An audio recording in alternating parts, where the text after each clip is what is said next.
Participation భాష వచ్చింది ఉద్దేశం ఏంటంటే పాఠశాల అభివృద్ధికి అలాగే అంగన్వాడీ గారి నాడు చదువుతున్న పిల్లల అభ్యసనం మెరుగుపరచడానికి తల్లిదండ్రులు సమాజం కలిసి పనిచేయడమే ఈ యొక్క ఉద్దేశం. దీంట్లో మాకు ఒక 7 పాయింట్లు ఉన్నాయండి. ఒక పాయింట్ గృహ సందర్శన.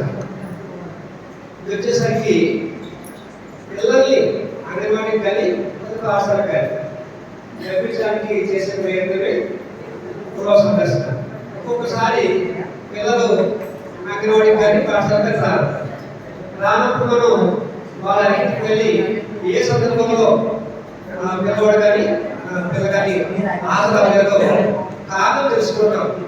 ఏదైనా ఊరు వెళ్ళారా, ఏదైనా ఫంక్షన్కి వెళ్ళారా, లేదా ఆరోగ్యం బాగాలేదా, ఇవన్నీ కారణం తెలుసుకుని తర్వాత మనం పాఠశాలకు కానీ అంగన్వాడీ ప్రయత్నం చేస్తాం.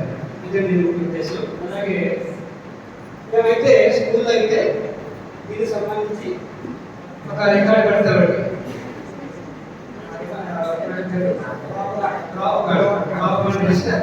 దాంట్లో నెంబర్ వేస్తాం, సీరియల్ నెంబర్, డేట్ వేస్తాం, పేరు రాస్తాం, పేరెంట్ కలుస్తాం, కారణం తీసుకుంటాం, చివరిగా పేరెంట్స్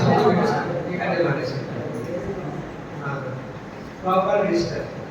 తల్లిలో సమూహం మీకు వచ్చేసరికి అంగన్వాడీలో పిల్లలు PP1 PP2లో ఎంతమంది పిల్లలు ఉంటారో వాళ్ళతోటి సమూహాలు పెడతా ఉంటారు. మీరు మాకైతే క్లాస్కి వచ్చి బుక్ తీసుకుంటామండి. సామాజిక వర్గాలుగా BCSC OC అలాగా ప్రైవేట్ స్కూల్లో 5 క్లాసులు ఉంటాయి. 3 15